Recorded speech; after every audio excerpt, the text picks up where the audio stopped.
नमस्कार दोस्तों, स्वागत है आप सभी का यूपीएससी उत्कर्ष में। हाल ही में प्रधानमंत्री लाओस गए थे to attend the ASEAN summit, और इस आसियान समिट में क्या क्या हुआ, आसियान क्या है, ये सब हमारे यूपीएससी एग्जामिनेशन में रिफ्लेक्ट कर सकता है।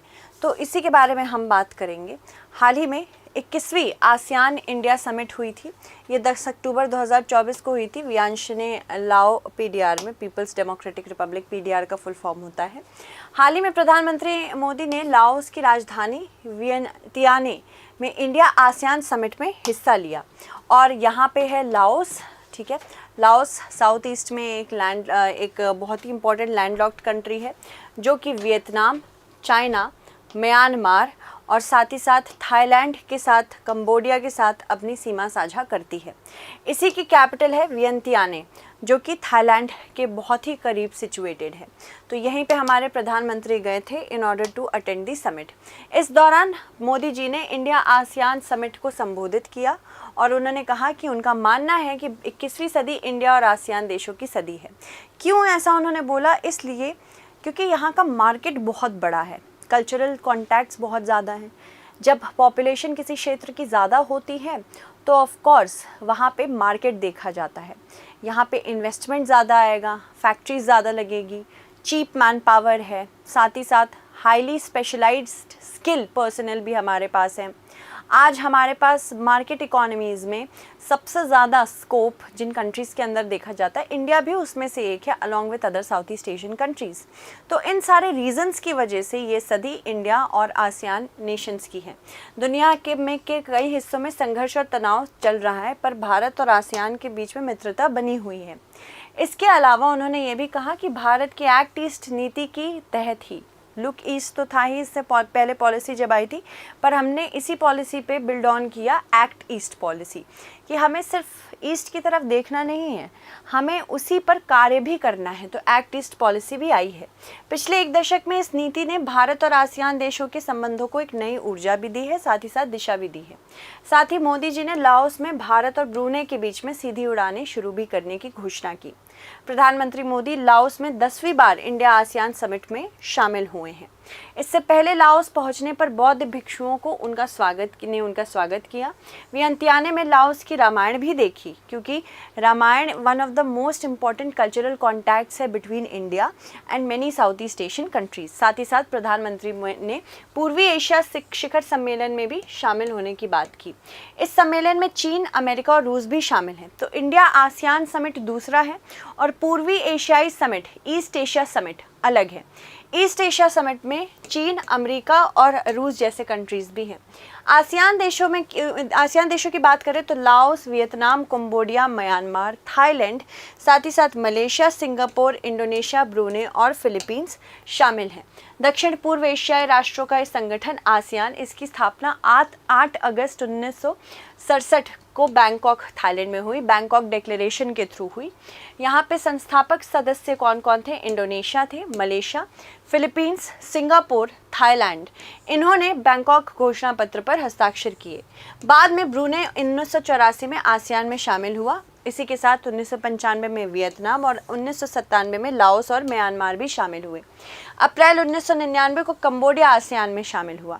तो लेटेस्ट मेंबर की अगर बात करें तो सबसे आखिरी मेंबर जो इसमें ज्वाइन हुआ है वो कंबोडिया है।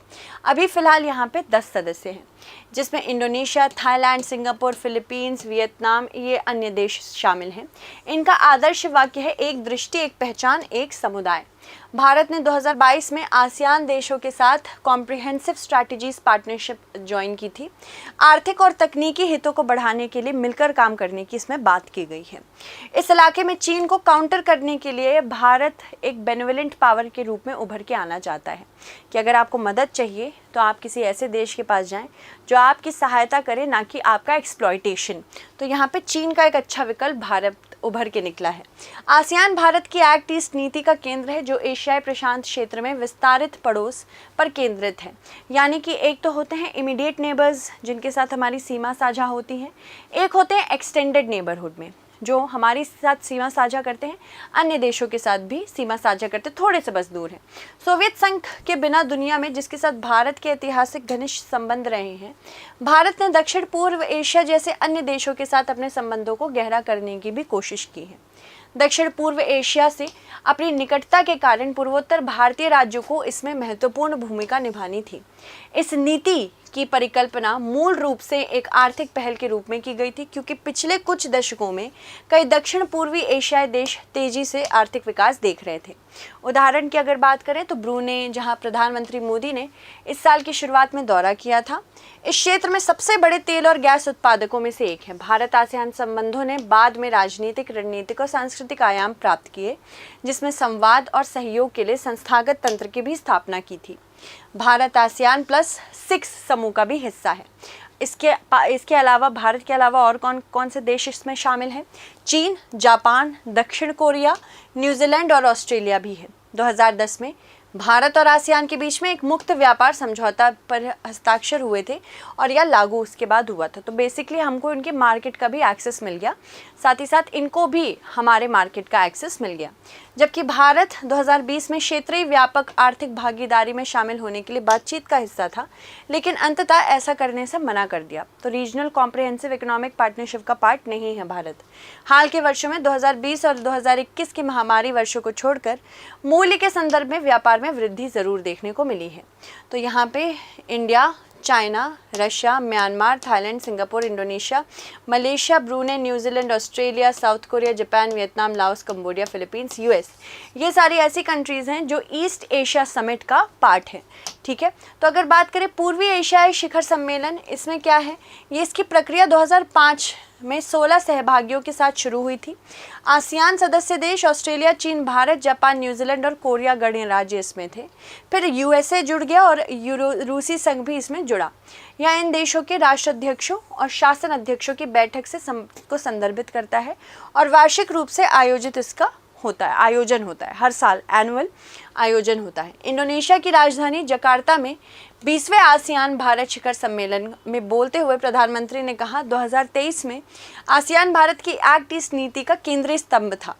भारत हिंद प्रशांत पर समूह की केंद्रीयता और दृष्टिकोण का पूर्ण समर्थन करता था, साथ ही साथ करता है अभी भी। हाल के वर्षों में विश्व मामलों में चीन के प्रभुत्व के संदर्भ में भारत का क्षेत्र भू राजनीतिक पर जोर रखता है। राष्ट्रपति शी जिनपिंग के नेतृत्व में इसने और अधिक सत्तावादी रुख अपनाया है। चीन की आर्थिक हैसियत उसे ताकत देती है। वह कई बुनियादी ढांचे परियोजनाओं को वित्त पोषित करता है और अन्य देशों को ऋण प्रदान कर सकता है। इन परियोजनाओं को ऋण जाल बोला गया है, यानी कि एक डेट ट्रैप है।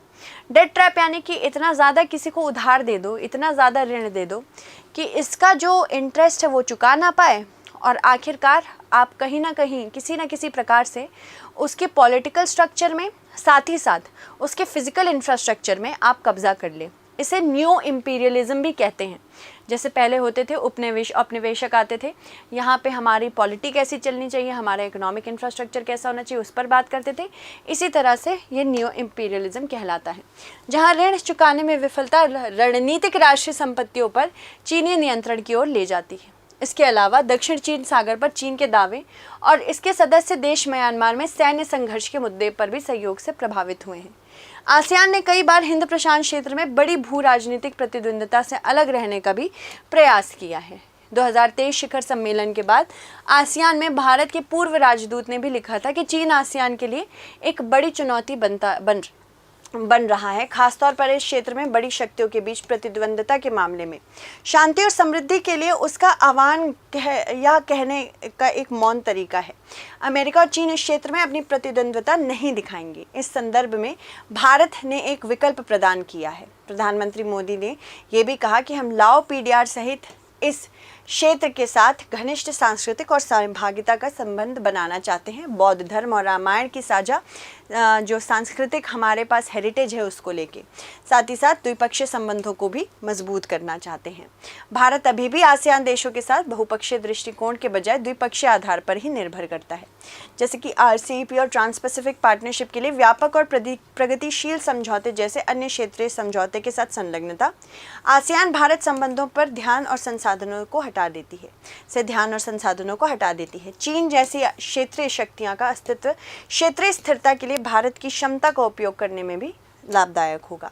कनेक्टिविटी बढ़ाने के प्रयास से लेकर भारत और आसियान देशों के बीच भौतिक और डिजिटल कनेक्टिविटी भी बढ़ रही है, जिसमें व्यापार और लोगों के साथ संबंध भी बेहतर हो रहे हैं। चलो इससे संबंधित एक क्वेश्चन देखते हैं। आसियान के संदर्भ में निम्न कथनों पर विचार करें। आसियान की स्थापना 8 अगस्त 1977 को बैंकॉक, थाईलैंड में हुई थी। भारत ने 2022 में आसियान देशों के साथ कॉम्प्रिहेंसिव स्ट्रैटेजिक पार्टनरशिप पर साइन किया था। इसका आंसर आप कमेंट सेक्शन में हमें बताएं। धन्यवाद।